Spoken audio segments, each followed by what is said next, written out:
Guys, this is Nib TV again. So ngayon meron akong aayusin ng isang electric fan. Ito kung nakikita nyo. Yan o. Parang tanggal na sa doon sa kanyang fan.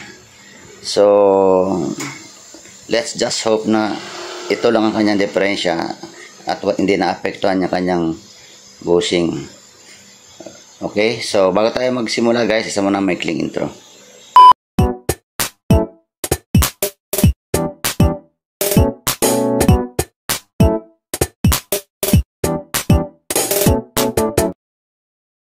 Bakit ano, itong so gagawin ko muna, tatanggalin ko muna tong kanyang fan blade na guard para mas makita natin, tapos tatry natin, baka sakaling kulang lang yan sa ano dito sa higpit, kasi kung napansin ko merong ano maluwag lang siguro kasi nilagyan ng ano yan oh. Okay guys, so baklas, tatanggalin ko muna to, tsaka babalikan ko na kayo pag natanggal na. Ito guys, tanggalin lang muna natin to. Yan, nalaglag na yung kanyang to. So, ito lang kanyang problema. Ito. So, pero yan na natin guys. Tetest muna natin tong motor kung gumagana pa ba. Baka mamaya okay, sa pakiramdam ko walang alog. Ayan. Okay, tanggalin muna natin to.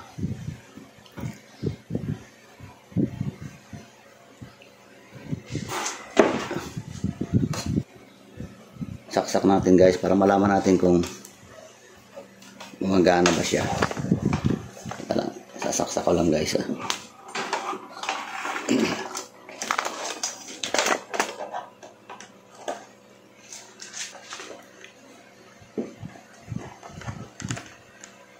Number 1. Okay pa naman guys good pa yung kanyang motor. Number 2. Okay naman. Number 3.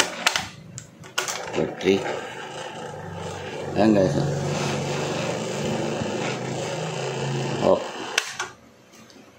so yun lang guys palang problema nito. Madali lang to guys kung ganyan lang ang problema. Natanggal lang yung ano niya, takip niya.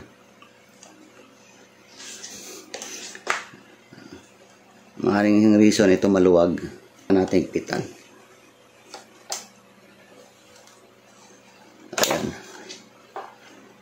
So yun, okay naman, nahigpitan naman siya. Kaya lang siyempre pagbabaya gumagamit, matatakotin. Hindi na nila sinasabi. Ayan, ano, inikot ko na. Tingnan natin kung nabubunot siya talaga. Tatanggal. So, pwede nating palitan ito. Or, pwede. O, gagamit na natin ng ibang pang-ipit. Para dito. Ito kasi guys yung iipitin niya. Yan. Mabigat siya kaya siguro hindi kinaya ng ito. Sensya na kayo guys sa kamay ko, marumi. Yan. Ayan.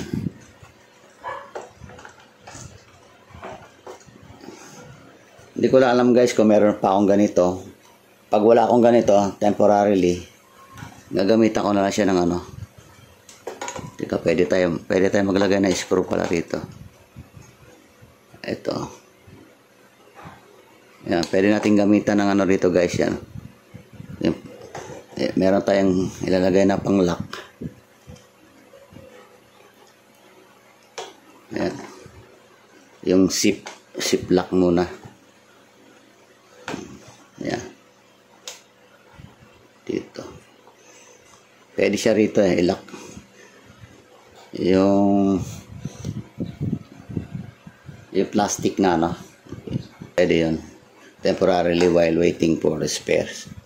titingnan ko muna guys kung meron ako nito. Kung walang choice kundi gamitan ko muna ng ziplock. Ilalako lang muna sa ganyan. Tapos para magamit lang nila. Okay guys, babalikan ko na kayo pag may nahahanap akong ganito na medyo mas maliit ang size dito. Kasi baka ito pala nakita ko guys. Kaya pala lumuwag. Kung napapansin nyo, may nakita akong parang crack eh. Saan ba yan? Ito. May nakita akong crack. Ayan guys oh. Kung nakita nyo to. Ayan. Guhit ng crack. Kita nyo. Ayan. May crack siya kaya ayan. Ayan. Kita nyo. Ito yan. Kaya medyo lumuwag siya ng konti. Ayan pa. Meron pa dito. Pero buo naman yung dito. Dito lang sa internal niya.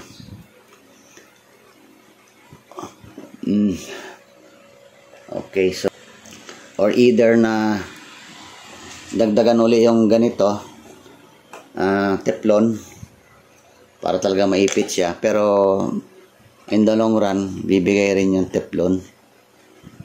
Try to find replacement kung meron ako doon sa mga kan ko. Pag wala, I will use a ziplock.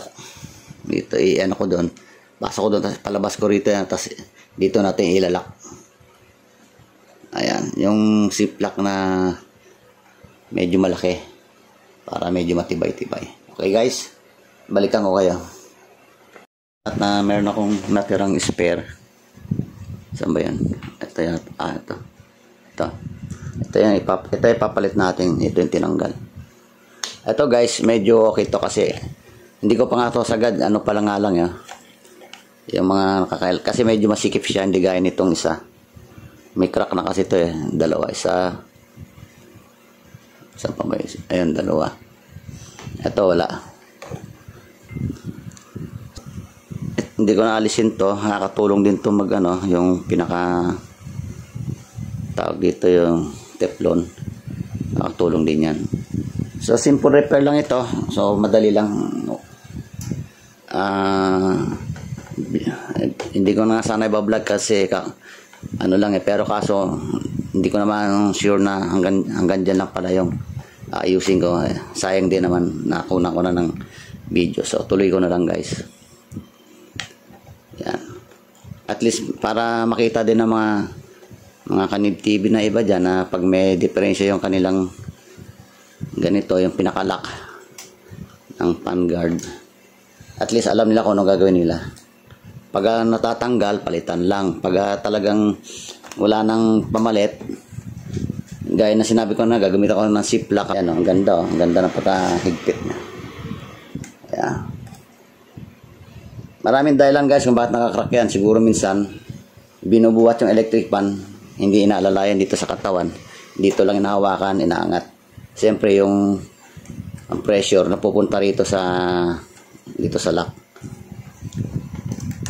So maraming factors, maring natumba, tapos itong tumama itong katawan. Siyempre dito rin ang pressure nun. Yan.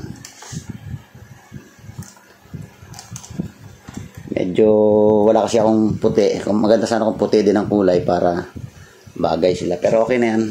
Importante lang naman malak siya tapos magamit pa ng may-ari.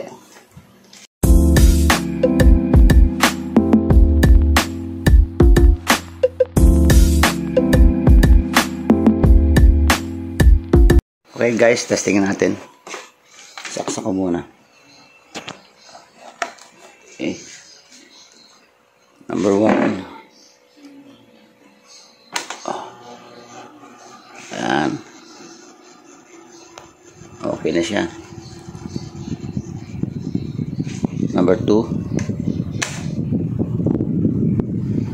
Okay.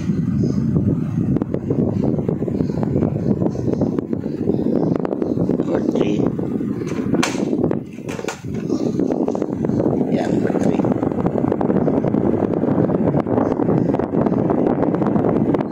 Okay, good.